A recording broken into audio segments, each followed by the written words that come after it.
je voudrais saluer la grande mobilisation de ce jour et vous dire combien Tanda s'honore de cette présence des hauts cadres et surtout de l'institution qui nous donne l'occasion de prendre la parole pour parler de paix. J'avoue que je ne m'imaginais pas une telle mobilisation. Et je vois que notre jeune Adjumani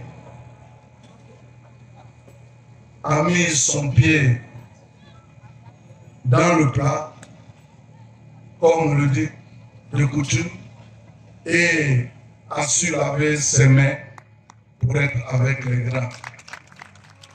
Donc, c'est pour moi un devoir de le saluer devant ses patrons, devant ses chefs, et dire que nous sommes fiers de notre fils. Vous pouvez lui faire confiance. Merci donc, cher fils, de l'occasion que vous nous donnez d'être ensemble pour parler de paix.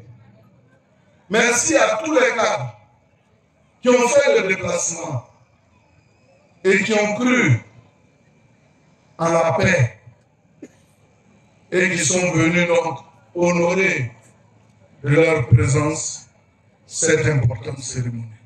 Chers parents, je suis heureux d'être ici et de parler de paix. Parce qu'à l'origine, le conflit a toujours existé. La preuve, quand Dieu créait Adam et Ève, son objectif en donnant des indications, des conseils, c'était qu'il n'y ait plus jamais de conflit dans le monde. Mais voilà qu'eux-mêmes, ils ont suscité le conflit. Et Dieu, dans sa générosité, dans sa magnanimité, a décidé de laisser tomber et de nous permettre aujourd'hui de vivre. Certainement avec des péchés, non seulement de vivre conformément à ses prescriptions, aux lois divines, mais de pouvoir procréer et d'être ensemble.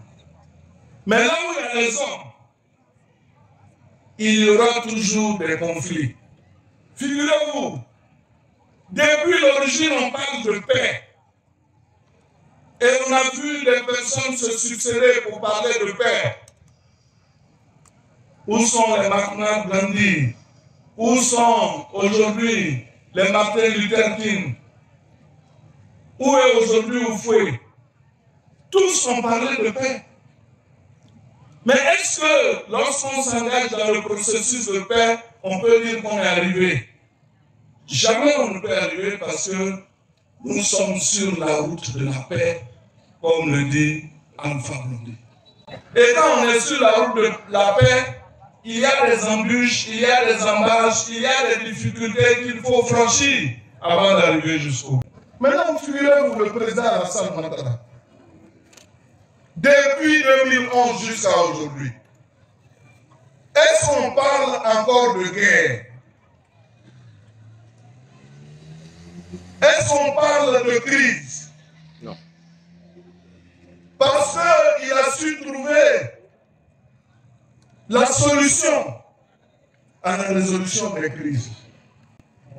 D'abord, il a clôturé la Côte d'Ivoire et vous avez vu l'autre jour, à la fin de l'indépendance, tout ce que vous avez vu là, ça veut dire que la Côte d'Ivoire est clôturée. Ensuite, il ne s'occupe pas de ce que les autres disent. Les gens qui veulent envoyer la guerre, qui veulent s'aimer la zizanie dans l'esprit des populations. Est-ce que vous voyez le président Alassane parler? C'est ça le propre des hommes de paix. Houphouët-Boigny a fait la paix en silence. Il est parti. Aujourd'hui, le président Alassane Ouattara, son successeur, est en train de faire en sorte qu'il n'y ait pas de division entre nous. On peut être des opposants politiquement, mais est-ce qu'il est bon de se faire des parades? Faisons comme le président Alassane Ouattara, qui travaille en sourdine pour faire la paix, qui ne fait pas trop de tapage. Si vous me voyez parcourir les routes, aller par-ci, par-là, moi c'est pour trouver de l'emploi aux jeunes, leur demander de s'intéresser à l'agriculture. Ça fait partie du processus de paix, parce que quand on a à manger, quand on a la possibilité de se déplacer, quand on a la possibilité de s'occuper de sa femme, de ses enfants, qu'on est à l'abri de tout ce qui peut contribuer à notre déchéance, mais on est en paix. Et je voudrais, pour terminer, parler de l'enrôlement. C'est dimanche que cela va prendre fin.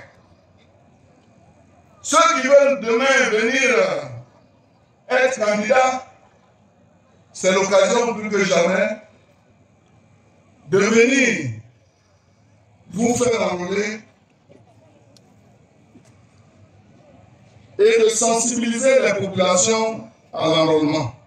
Parce que moi, je l'ai déjà fait pour moi, mais je vous dis de le faire, comme ça vous venez me combattre sur le terrain, plutôt que de bavarder pour dire que le temps ne nous permet pas. Mais c'est le même temps qu'on a donné à tout le monde.